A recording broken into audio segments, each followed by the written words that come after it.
You guys fire away. Brian, obviously the chance to come back to Louisville and obviously the past 2 years being at the MLB level. Well, what kind of words of encouragement will you have for this team this year? Yeah, I would just say believe in what the coaches have to offer. This program is the top of the top. A lot of good talent throughout the roster. I think the biggest thing for me when I was at Louisville was the competition between players. And I think every single day when you compete against other players like there are at Louisville over a long period of time, you also get better as well. I'd say just fight through adversity, play for one another, and then good things will happen after that.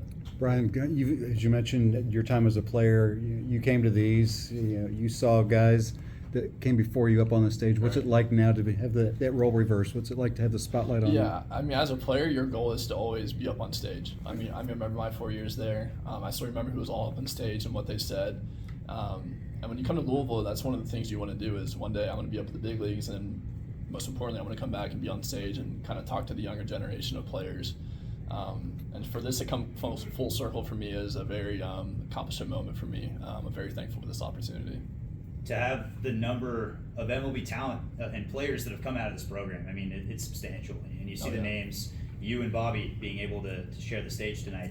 What does that say about this program as a whole and what they've been able to do to develop players like you and the future of this program? Yeah, I think that starts with the coaching staff.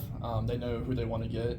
They recruit the players that are going to buy into their program, who are going to work for one another, and it goes to show. I mean, I don't know the exact statistics, but I mean, we have to be one of the winningest programs in the last 10, 15 years. And it's no coincidence the way that the coaches were able to pour into us. Not only prepares for baseball, but for life outside of baseball as well. And you win in life with the right people, and I think when you come to Louisville, Coach Mack really does a good job of recruiting the right people here. We kind of just feed off one another, and I think, when you get along in the clubhouse and, outside the field, it makes it way easier to play on the field together as well. And I think that's why you've seen so much success at this program the last however many years Coach Mack's been here. And it's just cool to see guys make their debut. And it's, it's like every single year it seems like there's like 2 or 3 guys making their debut. And I think it's just more is going to come. Each year you're going to see more guys. And by the end of it, who knows how many guys will debut. But hopefully we take, the record of how many guys can debut. So, yeah. What was your journey through the minor leagues like before getting your call to the show? And how did Coach McDonald and everyone at the Louisville staff, how did that impact your journey and help you get to where you are now? Yeah. I didn't have, the smoothest All-American type of career at Louisville. And I think Coach Mack and Coach Williams specifically trusted in me, and they saw something in me that sometimes maybe I didn't see in myself. They always knew I had the stuff to eventually get up there, but I mean, coming from high school to ACC baseball was definitely a big jump for me. And I had my struggles, but they were persistent about, hey, we still like you, we still believe in you. And for me as a kid at that time, it gave me more confidence to go out there and pitch better. And so I think throughout the minor leagues, there was obviously bad games, good games, and I think I go back to those morals that Coach Mack and Coach Williams instilled in me was, that's going to happen. Baseball's a game of failure, and you're going to fail, but the best way to handle that is how you're going to bounce back for the next outing. And so I definitely had my failures in minor league baseball as well, but I think throughout the course I was able to keep a level head and kind of be persistent, stay true to my process, and that eventually led me up to the big leagues. You work through all that, and then, as you said, you eventually make it up to the big leagues.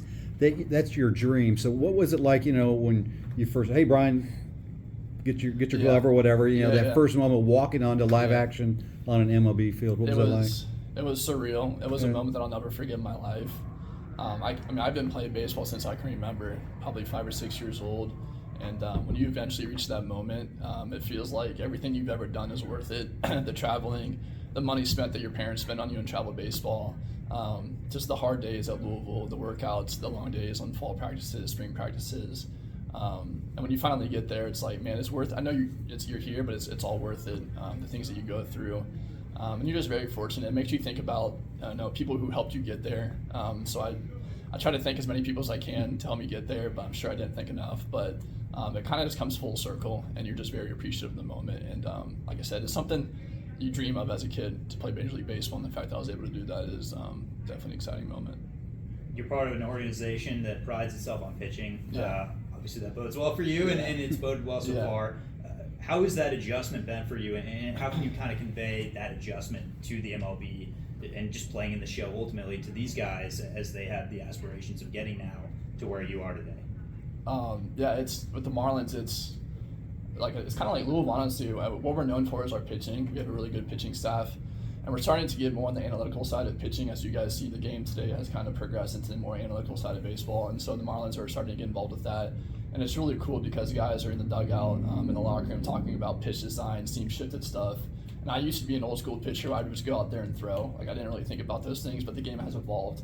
And so I'm starting to buy into the more analytical side of baseball too. And it works. I mean, just a bunch of numbers that sometimes would go over my head, but when you really sit down and try to focus on the numbers and what those pitches are doing, the spin rates, the movement plots, it can very help you in your arsenal and in your craft.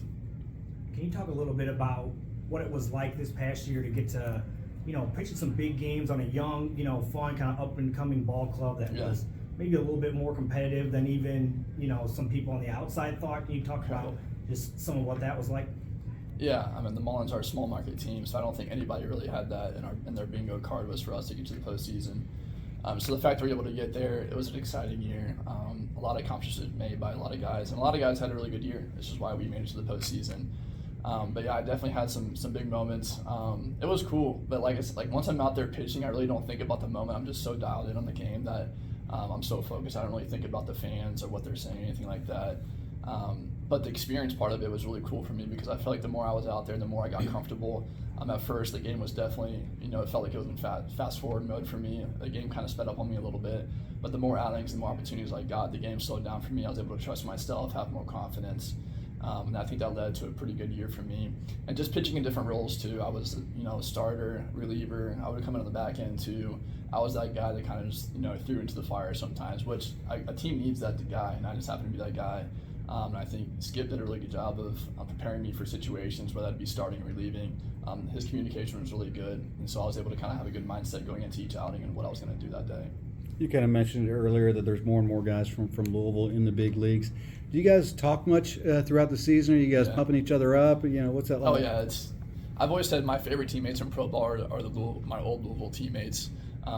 We just have that, just going through the same things together. Like I said, like the workouts, the 6 a.m. stuff, and you see each other in pro ball. You can kind of reminisce about those memories that we've had, and it's hard to really, because there's so many guys in pro ball right now, to really reach out to every single person. But I think we all kind of know we're all following along, and I know there's a couple Twitter accounts that we're able to follow that help us kind of keep in touch with how everybody's doing. But then you have your closer friends that you in the same grade or same class that you text more frequently and kind of just bounce off ideas.